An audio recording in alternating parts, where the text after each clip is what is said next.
Hello, everybody. Welcome back to the Miracle Perspective Monday show. Thank you for coming back. Today we have a special guest once again, and this is a girl that I went to school with. Her name is Nsuku Nxumalo. Nsuku, guys, is a lady who's a hard worker. That's what I know when we studied together. And more to that, Nsuku has done her undergraduate studies in hydrogeology at the University of Pretoria.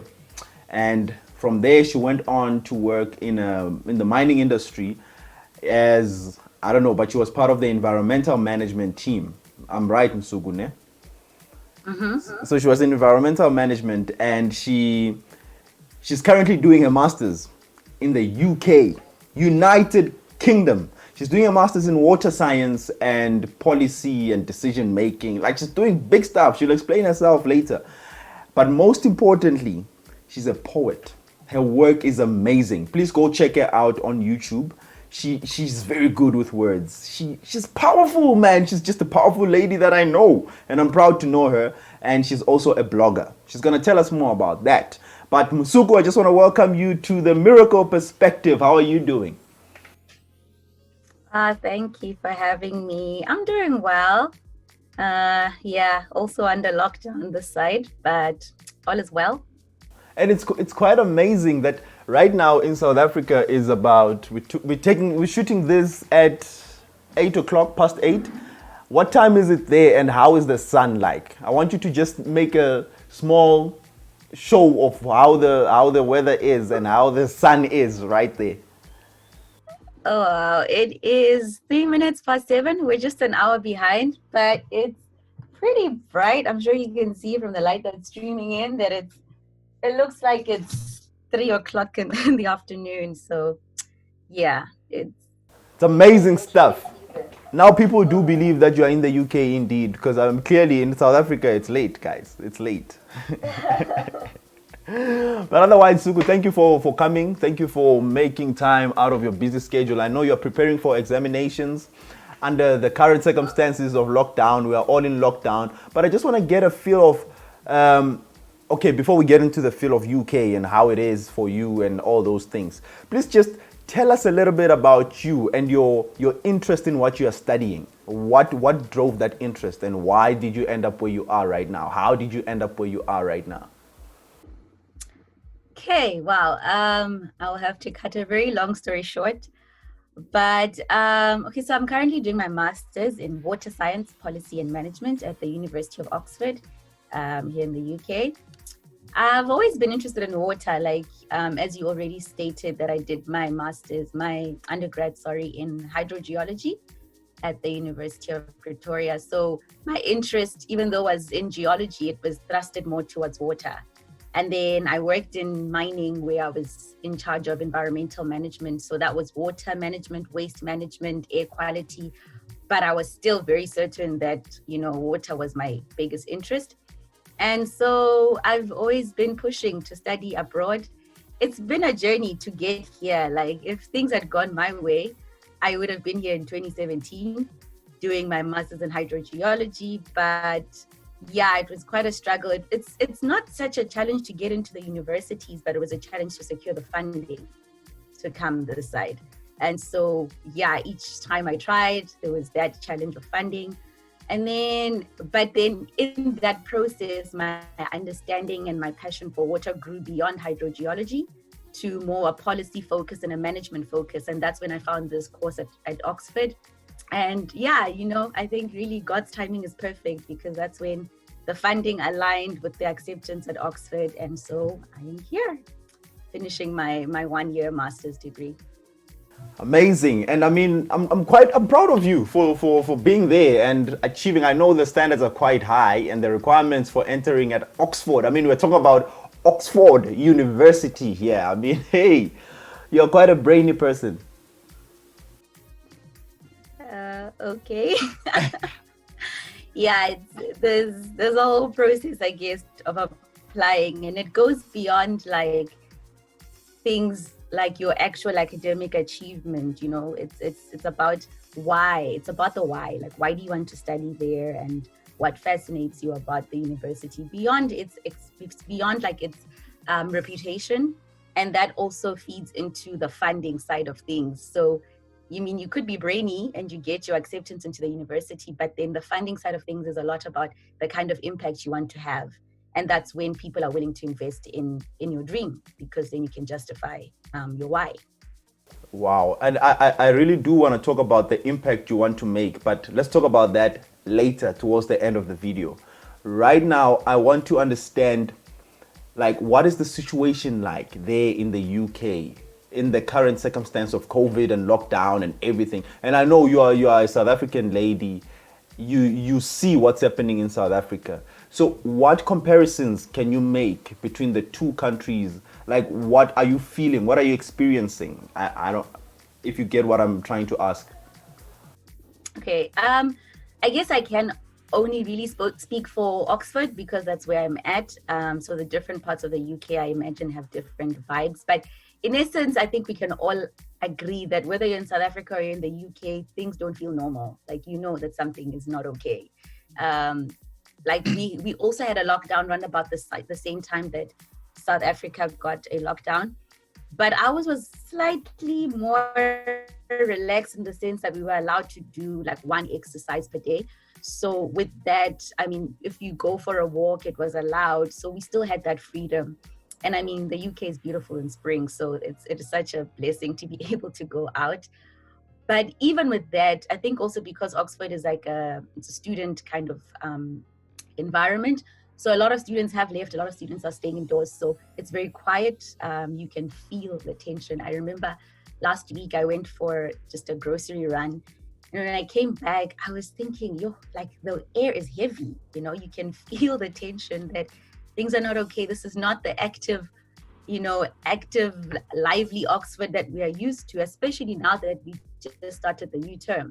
So that's the big difference where you can sense it in the atmosphere. And of course, the traffic isn't as much, but at least there's just a bit more freedom. We're still allowed to have deliveries and stuff. So it's not necessarily that life has changed completely, but the social part of things has definitely changed. I can't just chill with my friends anymore. In South Africa, I imagine things were a bit more tight in the sense that you didn't have that freedom to do the walkabouts and stuff. So I guess that was the difference. I can't really speak for how it feels, but from people's experience, they also felt the same thing, that it's different. And also, I'm sure there's a clear difference in socioeconomics. So in terms of what's defined as rural this side and what's defined as rural back home. And so that also is affecting people's experience, I imagine. We didn't have, people arrested for getting married or something this side. So it sounds a bit more eventful back home.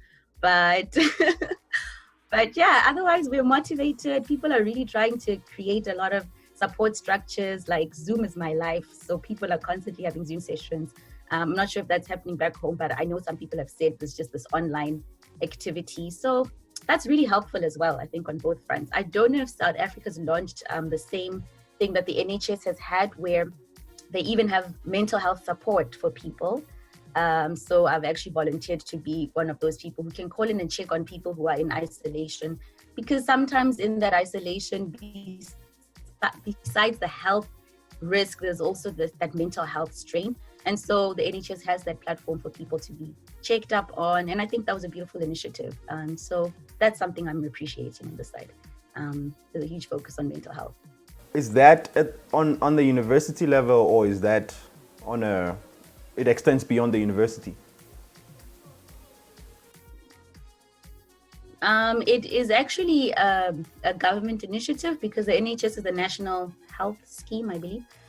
So it's a national thing where they had volunteers. Some volunteers are doing physical work, as in driving to people's places, delivering groceries. Some volunteers are delivering medication. So that is I think they actually requested, was it 400,000 volunteers or something? Or was it, I think it was 250,000 volunteers and they got 400,000. So there's a lot of people who are volunteering to help people who are either in the vulnerable groups, who are old or have, sick family members. And so there is a huge effort to support people in different situations. And it's not just the NHS, there's churches, there's charity groups that are doing this. Some people are cooking for other people. So yeah, those initiatives have just been inspiring to see being rolled out in different levels. Yeah. Wow, interesting stuff, and it's quite interesting how the different countries, different nations all over the world are dealing with this issue in unique ways. I mean, there in the UK, it seems like everybody is well connected. Everybody's working together in trying to comply with whatever the government says. I mean, in America, it's its own problem. America is just its own confusion, G. Yeah, And every country is different. And what's interesting is in Cameroon, I heard that the church people are the ones that have, and like Cameroon apparently is a country that's very rooted in Christianity. So now the people are worried about not going to church. They're like, no, you can stop us from everything else, but not going to church. So the struggles are different, I mean, all over the world, and it's quite interesting. And what's more interesting is you now, because from what I know, even when you were here, you were a person who was hands-on in society, is doing everything. And I mean, right now you are in a foreign country, you are still volunteering in doing those things. What does it do to you? What happens in you when you do such things? Well, I mean, in all fairness, I've signed up for the NHS volunteering, so I haven't felt that I've done much as yet. I still am actually a welfare representative for the graduates in my college. So that is something that I've been doing since I got here. And there I was able to just host regular sessions for students to come together and just check up on how they're doing. So that's why mental health is actually a very big thing for me, just to check up on how you're doing, because sometimes it's not so much that people are not smart enough that they don't do well in school. Sometimes it's just everything else that affects them. So I think for me it's very encouraging to talk to people. So it's therapeutic for me, but it's also good to see people open up and talk to them. Whenever we had our welfare teas, they weren't necessarily like big events or anything, but anyone who wanted to come in for a chat, they could just come in and we could talk. So yeah, it's just great to see people do well. It's great to see people be in a good space. And it's also good for people to say, I'm struggling, and actually be able to get the help that they need. So yeah, I definitely am a liker of things. And also my scholarships have been keeping me busy, especially the Oxford one, where we've had like random sessions of like moral philosophy, talking about different issues. We've had um, sessions about business. So in that, I think just the ability to connect with people, I think that's something that's really important in this time. I know we're isolated, but community is so important. And I think these opportunities where people are volunteering, where people are calling each other, they are just echoing the importance of being connected even when we are isolated. So yeah, I think it's just that, really sharing the love of God, and just being that sunshine that somebody hasn't seen in a couple of days. Wow. So let me now since you spoke about the issue of education at school, what you do at school, let's get into the youth. Like, what message do you have for the youth? Like, what is it that you wish the youth would understand, whether they are in school or whether they're not in school? What is it that you wish the youth would understand? I know I'm asking this because you are a poet, and you are a person who has passion in mental health issues. Basically, you are in touch with people and you just want people to do great in life. So what is your core message to the people?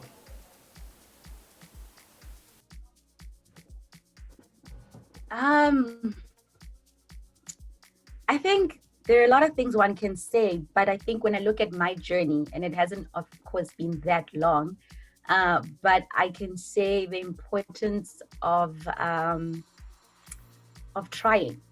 It sounds weird, but the thing is, when you try, you might fail, but if you keep trying, you will eventually succeed. Like,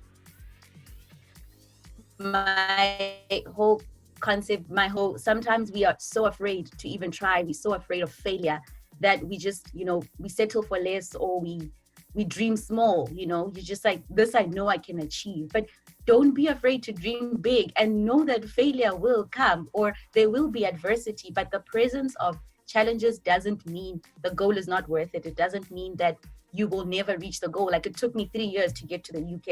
I remember last year when I got all those rejection letters, I was depressed. I was like, what in the world? Somebody even told me I'm too young to do my master's abroad. I'm too ambitious. And so some people will tell you, and some people won't understand why your dream is so big, or why you're still pushing towards something that seems unrealistic. But just because you tried and you failed doesn't mean the cause is not worth it. So I think that's my message, to say, look, failure is really not the final word. You have to keep pushing. And sometimes, when people see really successful people, way more successful than myself, we think that the journey has been easy. We think they were lucky, but it really did not come easy. And so you have to be in touch with how you feel. Sure, that failure sucks and I'm down about it, but you have to also learn to have that resilience, to that bounce back power, to be able to still get up even when things are down, or when things are going bad. So I think that's really my message, that it's not all cookies and cream, but it's definitely worth it. In fact, the level of the challenge tells you about the level of the glory that awaits. So I'm grateful for my journey. I'm glad I didn't come to the UK in 2017. I would have been at Birmingham University, which is also a great university, but now I am at Oxford, which is one of the best in the world. And I'm also studying something that's broader. I'm making amazing connections. The networking opportunity is amazing. So yeah, when I look at it, I'm glad I took the scenic route and not the straightforward highway as I had planned. So that's another thing, I guess I could say, that you should be stubborn about your goals, but flexible with your methods. So be able to adapt when things change. I think that's my message, really. Yeah. Be stubborn about your goals, but be flexible about your method. Wow, that's amazing. That's deep, actually. Lastly, let's get to this. What are your future aspirations? And I mean, we are taking over from the first thing that you were telling us, and I said we'll get to it towards the end. And the reason I'm asking you this is because, I mean, the Miracle Perspective is a channel that is well received by many young people. It's a mix usually.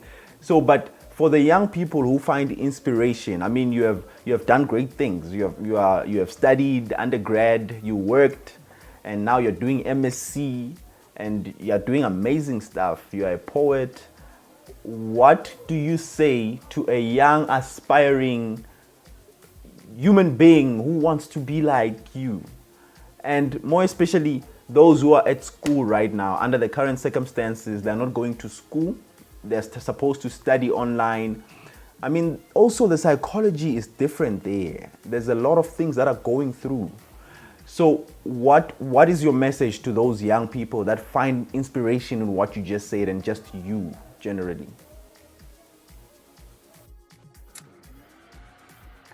I think the word that comes to mind is emotional intelligence. And it sounds a bit off, but I recently attended a session around that, and I realized that it's so important to be aware of where you are at, because so emotional intelligence works in both ways, and also, okay, it's more like a matrix. So it works on self and on others, and it's about awareness management and motivation, right? So right now you're in a case where there's just a lot of things that are not normal. The environment has changed. You have to be aware of how that makes you feel. You have to be aware of how that affects you, but you also have to manage that and be able to move beyond the management of things to the motivation part of things. So you have to learn to motivate yourself.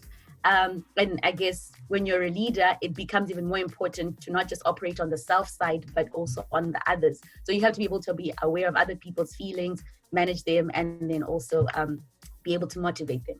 So I have been actually having a lot of stress in this situation.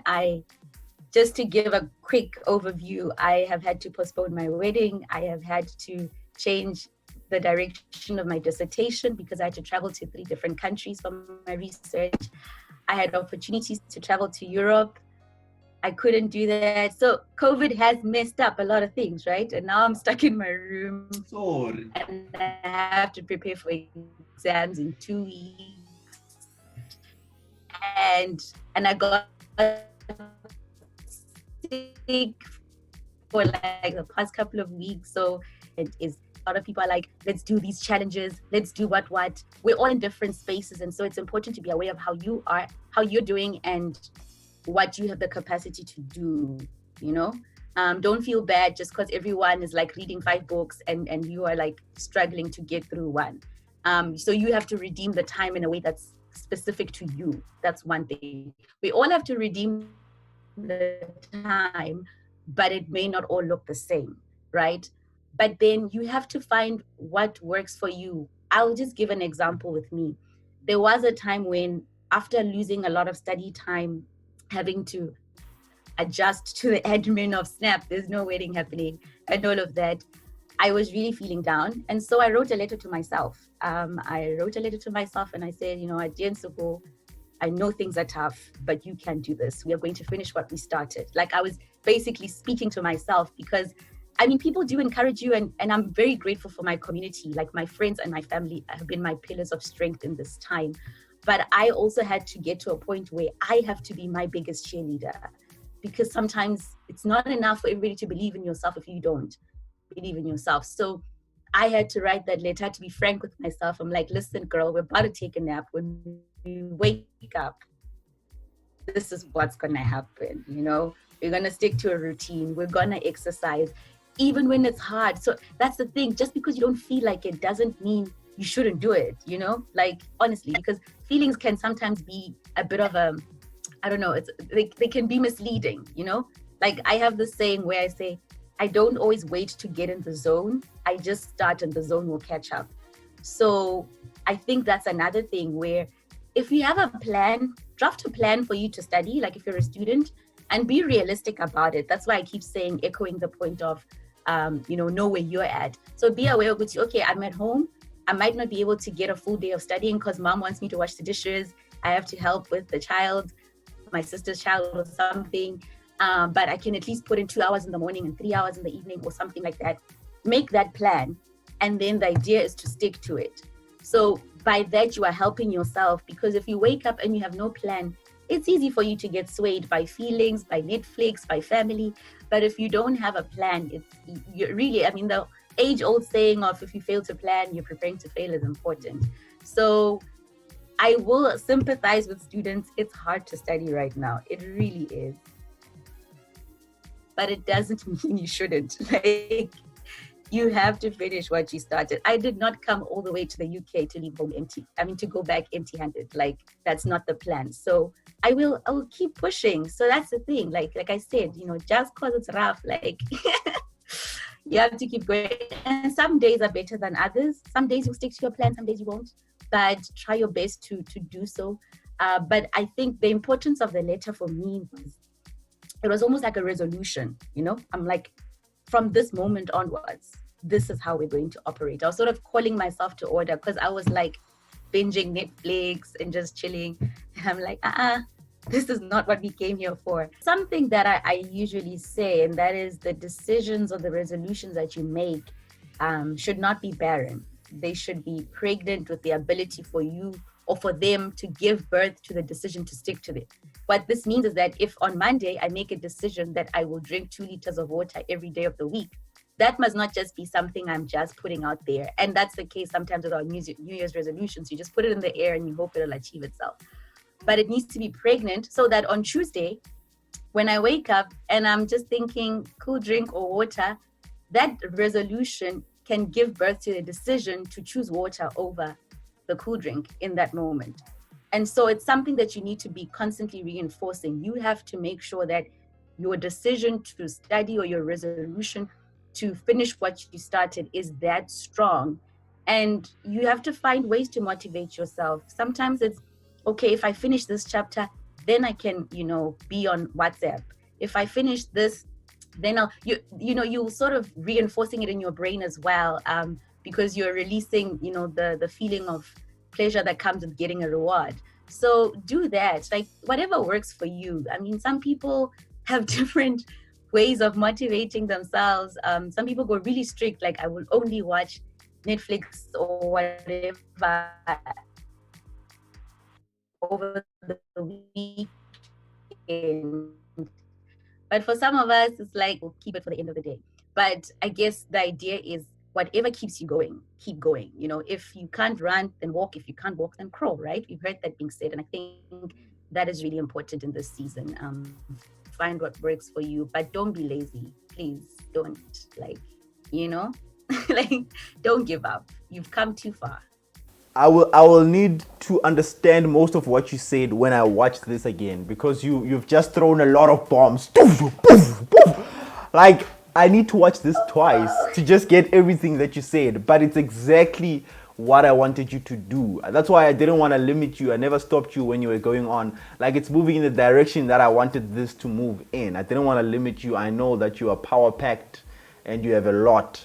So now let's get into your future aspirations, and you can link that with, if you like, what do people do if they want to be in contact with you? How do they follow you on the socials or whatever? And just link that with your future aspirations. What are you planning on doing in the upcoming years and that? And more to, I know you are supposed to get married. Sorry for the disappointment, but as you said be rigid in your goals, but be flexible with your approach. So yeah, but I wish you all the best with that as well. I'm talking a lot. Yeah, tell me about your future aspirations and how can people get in contact with you? Okay. Yeah, I think Oxford was really a stepping stone. It was not the dream, it's feeding into a larger dream. And I think the thing about me is that I have a lot of interests. So as much as I absolutely love water, I don't think I will be only limited to it. So for example, I'll be going back to mining when I leave here, and I'll be managing, or working rather with water management in different mines and so forth. And I love that. But I hope to also start my own consulting company at some point, which is registered, but I'll be now working to bring it to life. I have an NGO in the pipeline. I am working on an initiative with a friend I made here in Oxford, which will be launching next year. When I come home, I'm really, really excited about a mentorship program that I will be launching.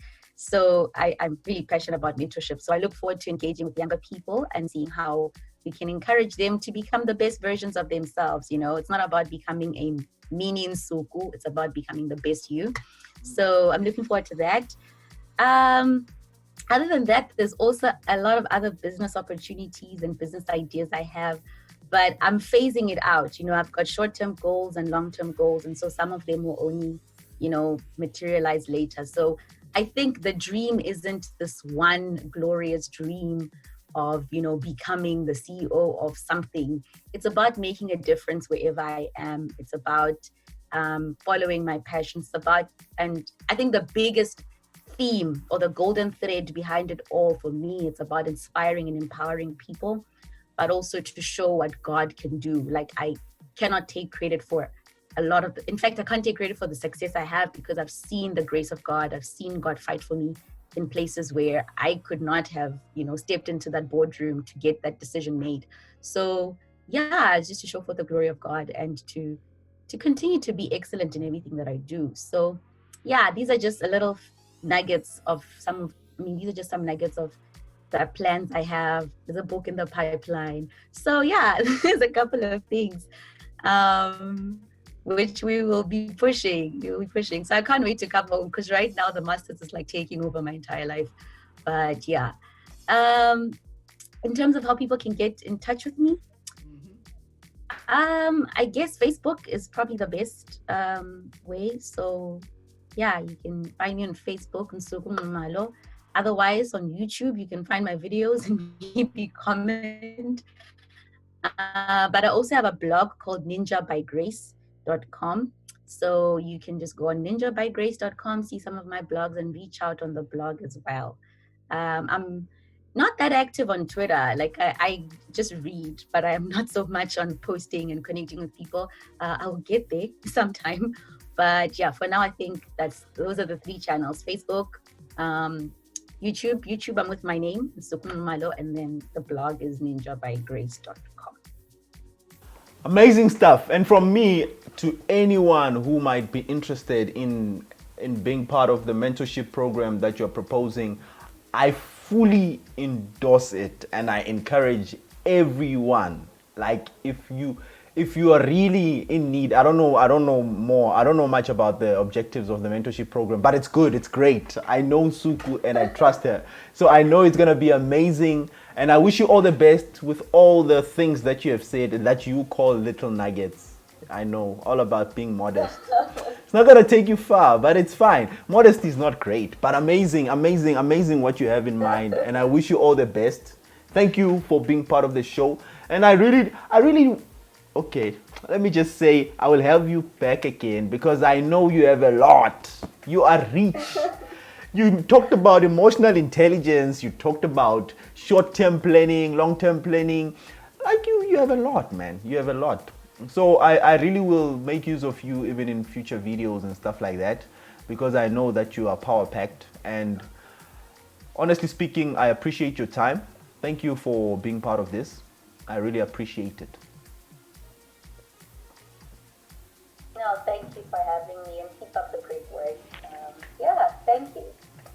Amazing stuff. So enjoy your daylight at 9 p.m. there and all the best with your studies. Thank you so much, Nsuku. Bye-bye. It's finished.